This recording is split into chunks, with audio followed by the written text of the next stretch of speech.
Você está no canal Eu Estudo a Lição com o pastor Samuel Camilo. Hoje é sexta-feira, dia 7 de março de 2025. Faremos um estudo adicional do nosso tema principal da semana, que foi regras de engajamento. O texto que nos acompanhou durante toda a semana, 1 João 3, verso 8. Aquele que pratica o pecado procede do diabo, porque o diabo vive pecando desde o princípio. Para isso se manifestou o Filho de Deus, para destruir as obras do diabo.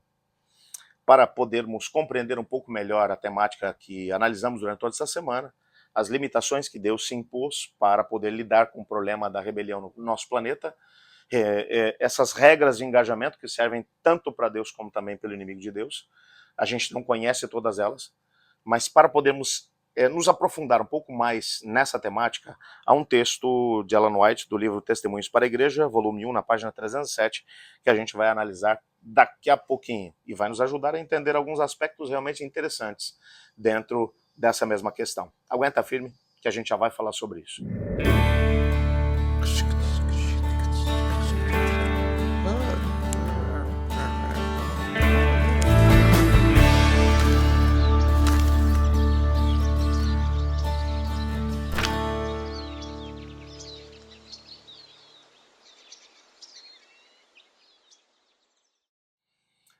No texto que referimos há pouco, existem algumas afirmações de Ellen White que valem a pena serem levadas em consideração. Ela, por exemplo, começa mencionando: o homem caído é legítimo prisioneiro de Satanás. Unicamente Deus é capaz de limitar o poder do maligno. Esse anda de um lado para o outro, para cima e para baixo, na terra, não está desatento, nem por um instante, temendo perder a oportunidade de destruir pessoas. Importante é que o povo de Deus compreenda isso, a fim de escapar de seus ardis.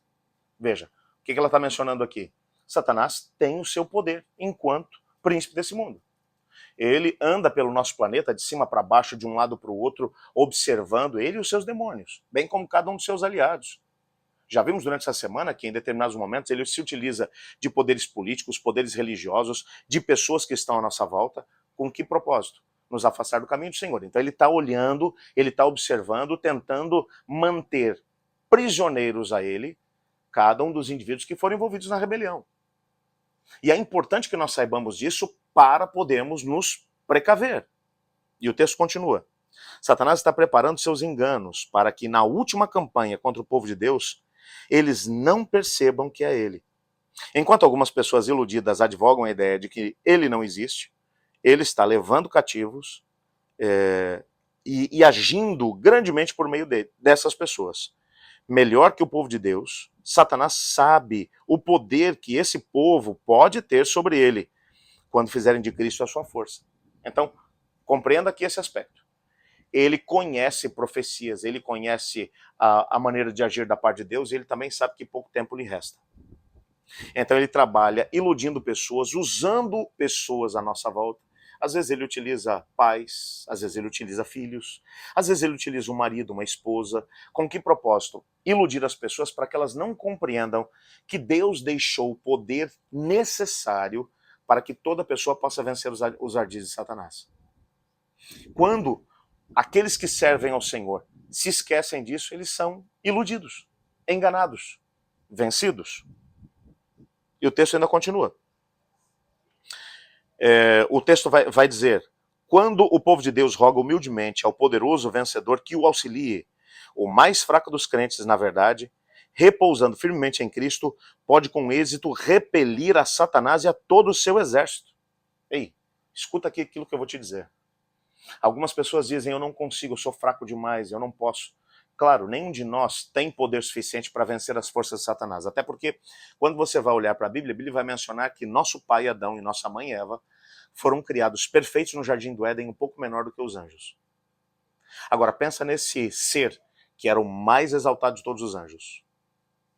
Na nossa força e poder, nós não podemos com ele. Mas o Senhor deixou poder suficiente para que eu e você consigamos, de alguma forma, vencê-lo. Então ele tenta trabalhar a ideia de que você não pode, que você não vai conseguir, de que você tem que desistir, que você não adianta continuar lutando. Por quê? Porque ele quer, de alguma forma, alcançar ascendência sobre você e sobre mim. Mas o poder existe. Ele é real. Quando clamamos a Cristo, o mais fraco é o que o texto está dizendo. O mais fraco, melhor que o povo de Deus, Satanás sabe o poder que esse povo pode ter sobre ele quando fizerem de Cristo a sua força, quando roga humildemente ao poderoso vencedor que o auxilie. O mais fraco dos crentes, na verdade, repousando firmemente em Cristo, pode com êxito repelir a Satanás e todo o seu exército. Ele é astuto demais para apresentar-se aberto e ousadamente nas suas tentações. Pois então, as entorpecidas energias do cristão seriam despertadas e ele haveria de apoiar-se no forte e poderoso libertador. Aproxima-se, porém, sorrateiramente e atua de maneira disfarçada por meio dos filhos da desobediência que professam piedade. Aí você entende. A mesma coisa que ele fez com Eva no Jardim do Éden, agindo através da serpente, ele faz agindo através de pessoas que estão à nossa volta. Com que propósito? Fazer com que nós não acreditemos em Deus, não acreditemos no poder de Deus, que achemos que não somos capazes, e realmente não somos, eu tenho que deixar isso aqui claro. Mas em Cristo Jesus nós podemos todas as coisas. Por isso Paulo vai dizer, eu posso todas as coisas naquele que me fortalece. Quando descobrimos isso e andamos humildemente com o nosso Deus, nós alcançamos todas as vitórias. Creia no Senhor, independente das lutas que você tem enfrentado. O inimigo tem enviado provações sobre você. Creia no Senhor. Tem sido difícil? Creia no Senhor. Ele estará contigo. Ore comigo. Obrigado, Pai, por tua palavra e pela certeza que temos do teu amor, do teu cuidado, da tua proteção. Ajuda-nos a permanecer firmes em ti, em cada momento da nossa vida, pois é em nome de Jesus que oramos. Amém. Eu estudo a lição. E você?